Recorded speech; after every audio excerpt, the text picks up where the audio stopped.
Hi hello నమస్తే welcome to social post. ఈరోజు మనతో స్టూడియోలో సినీ పరిశ్రమ సీనియర్ జర్నలిస్ట్ పత్తుల ప్రసాద్ గారు ఉన్నారు. సో మనం సార్తో మాట్లాడి అన్ని విషయాలు తెలుసుకుందాం. అనంత శ్రీరామ్ గారు ఎవరైతే సినీ గేయ రచయిత అవ్వచ్చు, పాటల రచయిత అవ్వచ్చు. అనంత శ్రీరామ్ గారు హైందవ ధర్మం అండ్ హైందవ శక్తికి సంబంధించిన మీటింగ్లో మాట్లాడిన ఆ మాటలు కూడా చాలా పెద్ద ఎత్తున దుమారం రేపుతున్నాయి. సో వీటన్నిటి గురించి విస్తృతంగా మాట్లాడాలంటే అది ఖచ్చితంగా సీనియర్ జర్నలిస్ట్ అయిన బత్తుల ప్రసాద్ గారే మాట్లాడగలుగుతారు కాబట్టి సో సార్నే మన ముందు ఈరోజు తీసుకొచ్చి ఉంచాం. సో సార్తో మాట్లాడి తెలుసుకుందాం.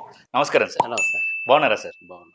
సార్ చూస్తున్నట్టయితే అనంత శ్రీరామ్ గారు ఏమన్నారంటే మాట్లాడుతూ, ఆల్మోస్ట్ మీకు కూడా తెలిసే ఉంటుంది అది, అంటే పాటలు రాసే విధానంలో అవ్వచ్చు అండ్ పాత్రలు తీసే విషయంలో అవ్వచ్చు, ప్రతి అడుగడుగున మన హిందుత్వానికి ఖచ్చితంగా తూట్లు పడుతూనే ఉన్నాయనే విధంగా మాట్లాడారు.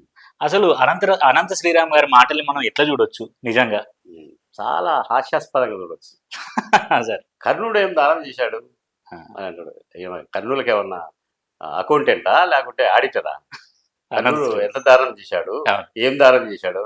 సోషల్ మీడియాలో పోస్ట్ పెట్టాడు.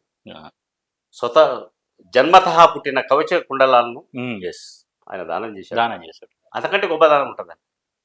ఆయన శత్రువు అయిన అర్జునుడిని చంపడానికి కోసమని అదని ఏమది. అవును. ఇంకా ఈ మనవాడు స్పీచ్ నేను కూడా విన్నా సార్. మొత్తం రాసుకొని వచ్చాడు.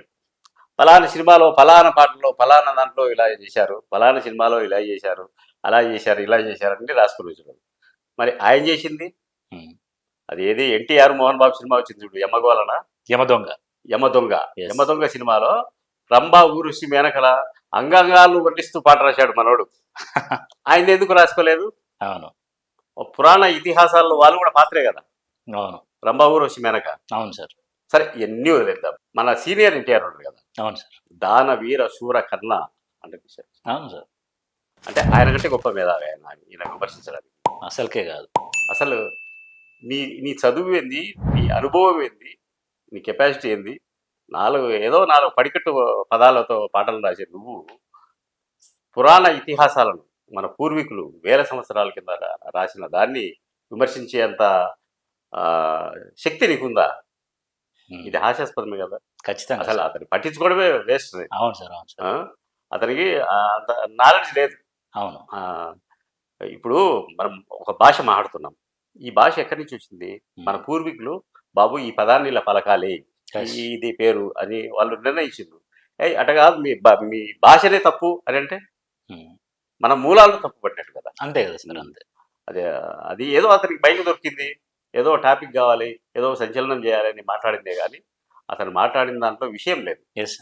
50 ఏళ్ల క్రితం వచ్చింది సార్ అది దమ్మారదం మిట్టు జాయహం. ఆ పాట 50 ఏళ్ల క్రితం వస్తే ఈయనకి ఇప్పుడు మేలుకు వచ్చినట్టు మాట. కాదు, ఏదో ఉంది. నువ్వు వేరే వాడు చేసే వ్యభిచారం, ఇది చేసే సంసారమా? అట్లుంది. అవును. నువ్వు చేసింది అదే పని. నువ్వు రాయలేదు ఆ పాటల్లో. నీ పాటల్లో ఏదంత దైవత్వం ఉందా? లబ్బరు గాజులు దాంట్లో ఏం సందేశం ఉంది? ఏ దేవుణ్ణి పొగిడాడు? మా అమ్మ ఆయన ఇంట్లో లేరు అందుకని వచ్చిన లబ్బర్ గాజులు తీసుకొని అని భూతే కదా అది. నువ్వు నీతేం రాశావు? అవును. అంతే. నువ్వు ఒకరిని విమర్శించే ముందు, ఒకరికి చెప్పే ముందు నువ్వు ఆచరించాలి. నీలో ఉండాలి అది. అది లేకుండా అతన్ని బాలబచ్చా అంతే. అతని గురించి పట్టించుకోవాల్సిన అవసరం లేదు. కానీ ఆ టైంలో దొరికాడు, ఏ టాపిక్ ఏం లేదు కాబట్టి అతను వేసేసారు అంతే. నిజానికి చెప్పాలంటే మనందరికి ఎవరికి తెలుసు సార్, సినీ ఇండస్ట్రీలో ఉన్న వాళ్ళకి కూడా రామాయణం అన్నా, శ్రీకృష్ణుడు అన్నా, మహాభారతం అన్నా, లవకుశల్ అన్నా, ఇవన్నిటికీ మనకు నిదర్శనం ఆధారం ఏమన్నా అంటే ఖచ్చితంగా సీనియర్ ఎన్టీఆర్ గారు చేసిన పాత్రలే మనం చూసి ఏదైనా. ఇంకొక విషయము, ఇతను ఇన్ని మాట్లాడాడు, పురాణ పురుషుల పాత్రలను ప్రధానంగా పెట్టి కొంచెం వక్రీకరణ చేశాడు అని ఎన్టీఆర్ మీద అపవాదు కూడా ఉంది. విమర్శలు ఎదుర్కొన్నాడు. మరి ఆ టాపిక్ నువ్వు ఎందుకు మాట్లాడలేకపోయినావు? ఎన్టీఆర్ జోలికి నువ్వు ఎందుకు పోలేదు? నువ్వు చరిత్ర మొత్తం తీసుకున్నాడు. పురాణాలు రాసిన వాళ్ళదే తప్పు, కర్ణుడు ఏం దానం చేయలేదు అని అక్కడి పోయినవి. ఎన్టీఆర్ తప్పు, ఆ పాత్ర అటు చేయకూడదు, దానం వేరే సూర్యకర్ణ, కర్ణుడు పోయి ద్రౌపదిని అడగడం ఏంది అనాల్సింది కదా. అంత గడిచిలేవు.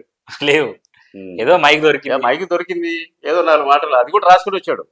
స్పాంటేనియస్ గా మాట్లాడినట్టు కాదు, కావాలని రాసుకొని వచ్చాడు. అవన్నీ చదివాడు. Yes sir. ఆ స్పీచ్ తర్వాత కొన్ని న్యూస్ ఛానల్స్ ఇంటర్వ్యూ చేశాయి. మరి మీరు ఎట్లా ఫ్యూచర్ ఎట్లా పోదాం అనుకుంటున్నారు? మీరు హిందుత్వం ఉన్న పాటలు రాత్రా అని అంటే, నేను అలా ఎలా రాయగలుగుతానండి, డైరెక్టర్ చెప్పిన దాన్ని నేను పాటించాల్సి ఉంటుంది, ఖచ్చితంగా డైరెక్టర్ స్టోరీకి ఏం తగ్గట్టు ఉంటుందో ఆ తగ్గట్టు పాట రాయాల్సి ఉంటుంది అని అన్నారు. మరి దీన్ని ఎట్లా చూడొచ్చు? మరి ఆయన అట్లా అన్నాడు ఇట్లా అన్నాడు కదా అది మాట్లాడింది నీతులు చెప్పేటప్పుడు పాటిస్తారు కదా సార్. నీతులు చెప్పే వరకే ఉంటాయి, పాటించే వరకే ఉండదు. అవును సార్.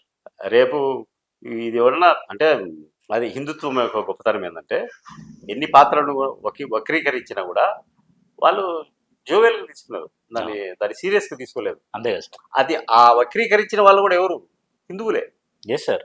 హిందూ దర్శకులు వీళ్ళే ఆ దేవుణ్ణి కొంచెం హాస్యాస్పదంగా చూపించారు. అవును.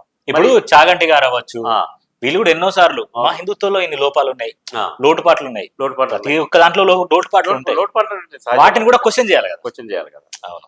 అట్లా చేయకుండా అతను ఏకపక్షంగా అతను చదువుకున్న ఆ స్కూలు నేపథ్యం కానీ ఆ సందర్భం కానీ ఏం స్పీచ్ ఇస్తే బాగుంటది, ఎవరిని విమర్శిస్తే మనకు పేరు వస్తుంది. ఏదో పైన 4 మాటలు నమస్కారం, సభకు నమస్కారం ఇస్తే కాదు కదా, ఏదో ఒకటి కాంట్రవర్సీ చేయాలి. కావాలని చేసుకున్న కాంట్రవర్సీలే కానీ దాంట్లో విషయం లేదు. అవును. అంటే విష పరిజ్ఞానం కనిపిస్తలేదు అసలు. అవును సార్. ఒకటే ప్రశ్న, నువ్వు కర్ణుడు ఏం దాన ధర్మాలు చేశాడంటే నువ్వు అకౌంటెంట్ కాదు కదా కర్ణుడికి, ఆడిటర్ నువ్వు ఎట్లా వేరే చేస్తావు? అసలు నువ్వేం చేసావు? అది నీ కాంట్రిబ్యూషన్ సొసైటీ పట్ల కానీ ఏమి లేదు కదా. ఇవన్నీ నీతులు చెప్పడానికి ఉంటాయి, పాటించడానికి ఏది ఉండదు.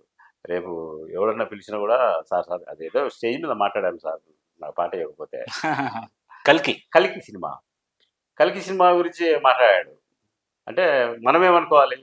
కల్కి సినిమాలో పాట ఇవ్వలేదేమో, అక్కస్తో మాట్లాడాడు ఎవరు సార్? అంతే సార్, అంతే కదా. అంత పెద్ద సినిమాకి నాకు ఛాన్స్ ఇవ్వరా అని అక్కస్తో మాట్లాడినట్టే ఉంది. కానీ అది అందులో ఎలాంటి ఇది లేదు. Thank you sir, thank you so much. అంటే చాలా షార్ట్ అండ్ స్వీట్ గా గన్ షార్ట్ గా చెప్పారు ఆన్సర్స్. సో ఇంకా మరిన్ని టాపిక్స్ తోని మళ్ళీ మనం ముందుకెళ్దాం సార్. సో నెక్స్ట్ టైం కూడా ఖచ్చితంగా మీరు మాతో ఉండి మాట్లాడాలని కోరుకుంటున్నాం. తప్పకుండా. Thank you sir, thank you so much. చూసారు కదా, వీడియో నచ్చితే లైక్ చేయండి, షేర్ చేయండి, అండ్ ఖచ్చితంగా మీ ఫ్రెండ్స్ అండ్ ఫ్యామిలీకి ఈ వీడియోని షేర్ చేయండి. ఇలాంటి మరిన్ని వీడియోస్ కోసం మా ఛానల్ని సబ్స్క్రైబ్ చేసుకోండి. Thank you so much.